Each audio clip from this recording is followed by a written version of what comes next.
Assalamu alaikum wa rahmatullahi wa barakatuh.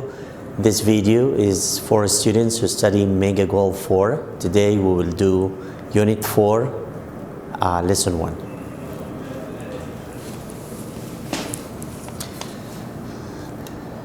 The lesson today is about phrasal verbs. A phrasal verb is a verb, but it's followed by a preposition or a particle. So a phrasal verb is made up of a verb plus a particle. A particle is a word that is used as an adverb or a preposition. So the particle could be a preposition or an adverb.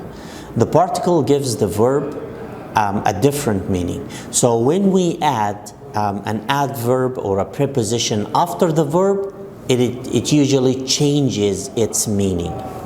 So one verb can be combined with different particles to create different meanings. For example, let's talk about the verb pick. So the preposition or the particle that will come after the verb pick will change its meaning. For example, let's look at the first example. Didn't you like the dinner?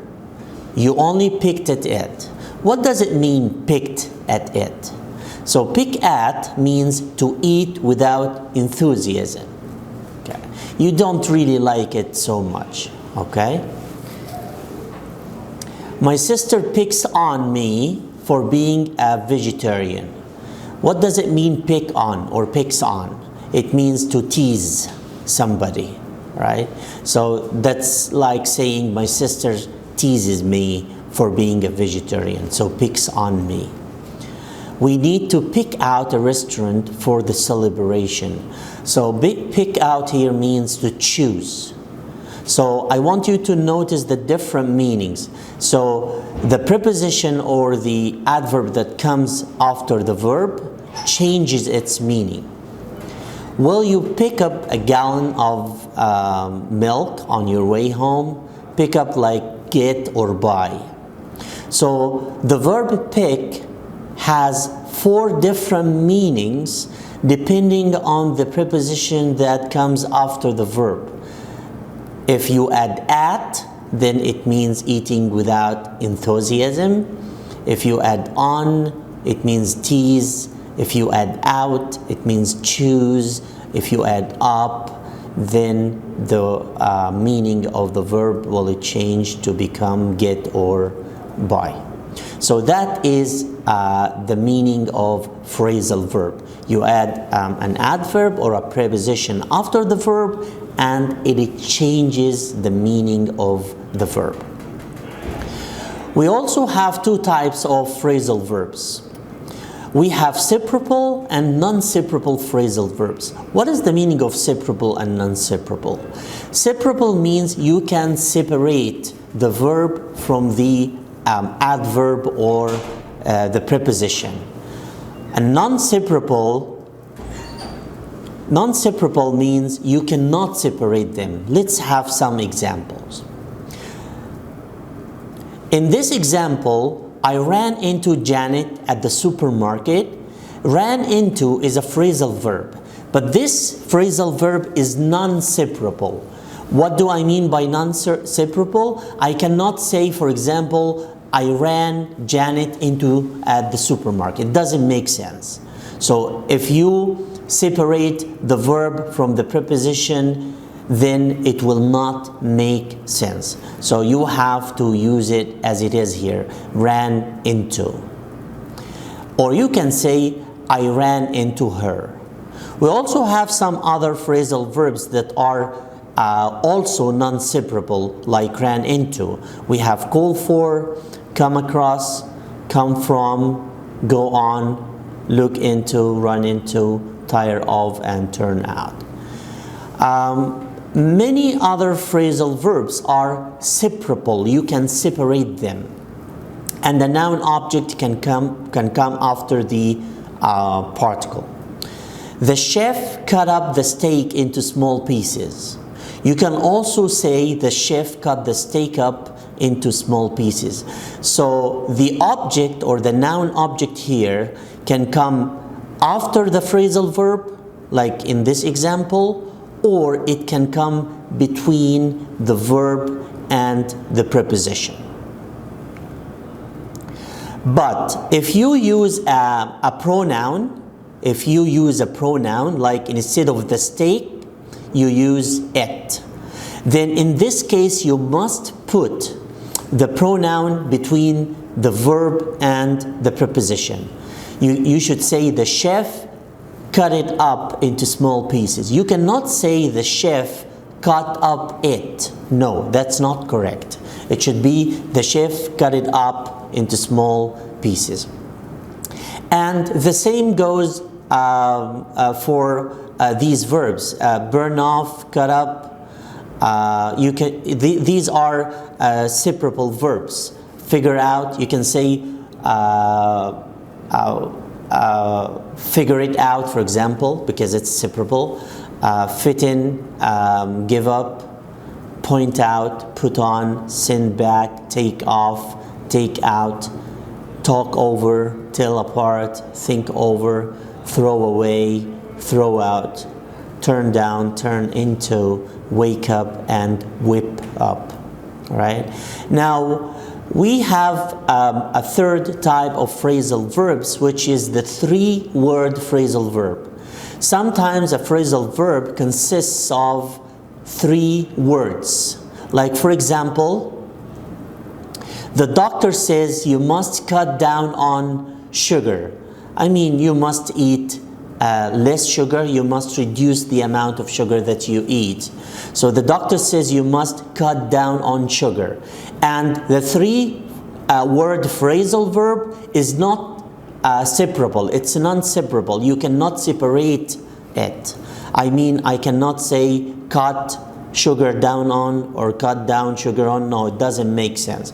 So it should be cut down on sugar. And these are also some examples of 3-word phrasal verbs. Let's read some of them.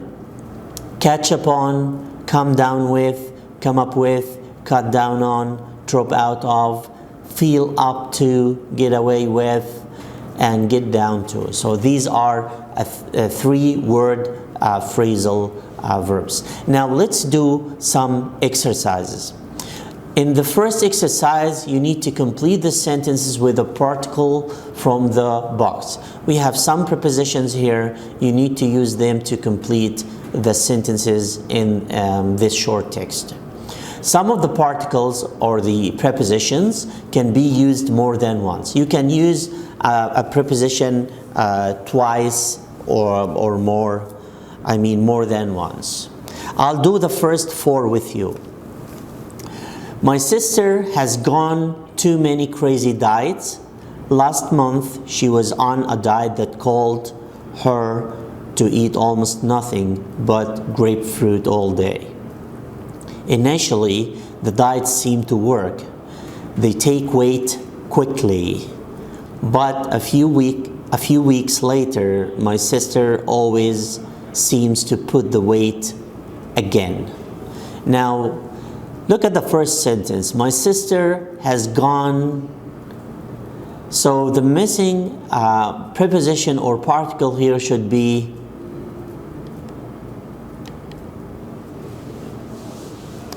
we have to drag and drop. So the first one should be on.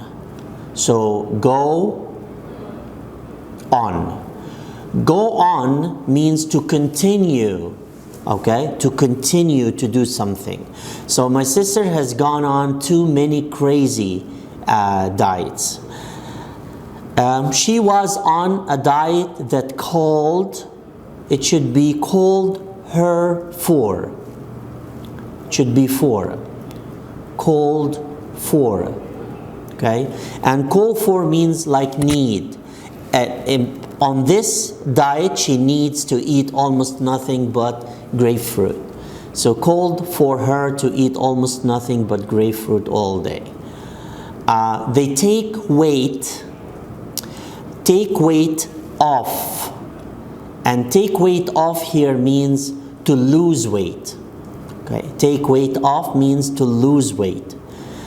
But a few weeks later, my sister always seems to put the weight again. So put the weight on. Put the weight on here means to gain the weight again. Now let's do some more exercise on separable and non-separable phrasal verbs. In this exercise, we have to decide whether the phrasal verb in the sentence is separable, and in this case you're going to mark or choose S. And if it's non-separable and cannot be separated, then you have to use NS, which refers to non-separable. So for example, number 1, I'm going to send back this food. Well, I think you can say I'm going to send this food back. So that means this phrasal verb is separable.